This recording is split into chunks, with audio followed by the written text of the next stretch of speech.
Hey everyone, this is Jonah Johnson with you for another edition of JJ in the Field. Hey everybody, Jonah Johnson, Sales Agronomist with PCT Sunrise. Today, if you can see behind me, we're looking at some more wheat. And if you've been following us over the last couple weeks, we've been, rather concerned in some areas of looking at wheat in regards to freeze damage. So if you remember back, we've had 3 freeze events over the last month or so. And the most recent one was 2 weeks ago, Friday, and today is Wednesday, the 3rd week of May.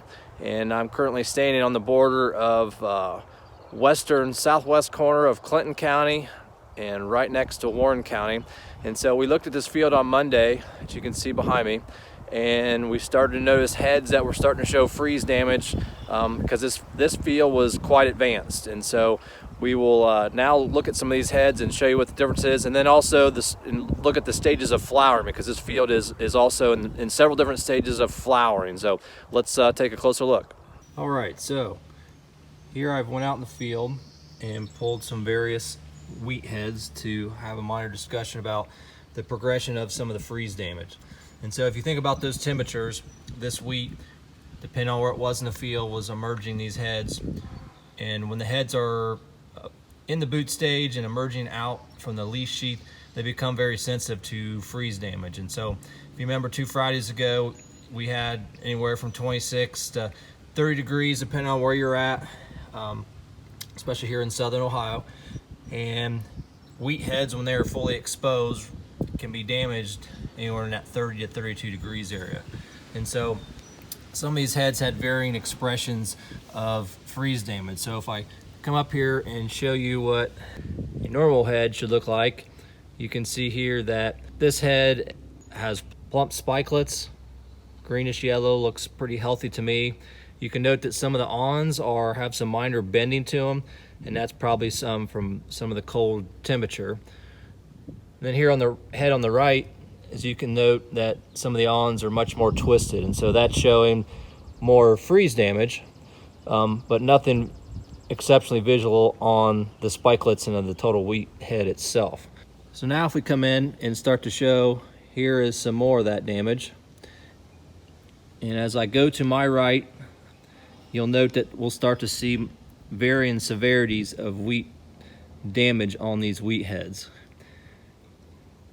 Note that the upper spike has shrunken, spikelets are maldeveloped, and you can almost see on the line in that upper third of that head where the cold line was and where it damaged that wheat head. Here's another one a bit more severe. You can note that's the upper 2/3 of the wheat head. And as I pan to the right, you can see that the bottom half of this wheat head looks okay, but of course the upper half doesn't look so happy. Here's some more examples. You can see some damage.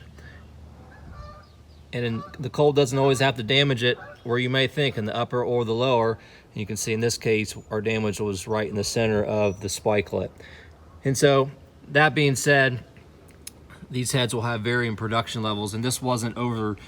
You could see these across the field quite regularly, but not every head. And so we'll still have some respectable wheat down here. But obviously we did experience some pretty good freeze injury on some of these wheat heads. So the next question you're probably thinking is what is the official growth stage of these wheat heads right now? And so why is that important? Well, it's important because on most growers' mind right now, we'll be thinking about a foliar fungicide for head scab. Head scab's a disease that usually vectors vomitoxin, or one of those is officially the acronym DON, or deoxynivalenol. And when we get certain levels of those within the grain, that toxicity obviously is not good for livestock feed, and of course for the end use for human consumption is not good, and is rejected by the millers when they go to process. Most of our soft red winter wheat in Ohio and bordering states goes into pastry production like cookies and what have you, not into noodles or pastas. So growth staging on these wheat heads right now, when you look at a lot of the university data and labels for fungicide for scab production or prevention, we're looking at the growth stage of feeks 10.5.1. And so what does that all mean? So briefly, The 10, when you get the feeks growth stage 10, we are at the boot stage when that wheat head is about to emerge. And these plants all down here were fully head emerged. And so if you follow my finger as a line, and if this was in the top of my finger was the top of the spikelet in the boot stage, that would be similar to the feeks growth stage 10 by itself. Then as the wheat head progresses, as I pull my finger down, it goes through the decimal stages of 0.1 up through 0.5. And so if you follow my finger in this wheat head, that could be 10.3, 10.4, and then as we get down to all these heads, we're 10.5. But as we enter the reproductive stages, and if I zoom in here, you can see that now I have some anthers, the male portion of going into reproduction in different stages of these wheat heads. And so heads fully emerged, 10.5. As we enter reproduction, we go into the decimals of 0.1 through 3. And so one picture I wanted to show you here on this wheat head, you can note that still a healthy spikelet, but as you note, we have a twist to it. And so what most likely happened here was this head got caught up in the boot, and as it was pushing out, probably due to the cold or active growth, and it got caught up and came out bent and twisted. This is still going to be a normal producing head, just is going to have an unusual look. So the wheat heads that I have here, we have varying stages. So we have 10.5, and if we zoom in here, you can note most anthers will begin the flowering process, the anthias, in the center of the head. Then it moves up to the upper third, and then the bottom third. So in this example here, we note that we have some anthers in the middle. So this is in growth stage 10.5.1. Note that the anthers, fresh anthers, are yellow in color, and they'll remain yellow in color as the flowering process goes over the next week or so. And once they are completed, or spent anthers, they'll turn a white color, and that's how you know when flowering is officially done. If we move this next head, we'll note that we have anthers in the center and the upper portion of the spikelet. So this head is at 10.5.2. And if I pan over to this last head here, you note that I have flowers, anthers, hanging from the entire spikelet. So we have them here in the center, we have them up here in the upper, and then we also have some here in the lower. So this wheat head here is at 10.5.3. All fungicide labels show that we should be targeting wheat heads when most of the field is in this stage right here, 10.5.1, with anthers hanging out, emerging in this center of the head. When we get to this stage, hopefully most of the field is not to this growth stage here. This was a more advanced head in the field, but we have time. It's always better to be later than earlier, up to 5 days later. So if we end up and we can't get in the fields and we have heads that look like this, we still should have some time. But if we see that all these anthers have emerged and have turned white, then we know we've probably missed the mark. And so some examples on fungicides used are typically 3 primarily used, and those are Prosaro, Carumba, and a new one from Syngenta, Mervis Ace. And so these are all very respectable fungicides.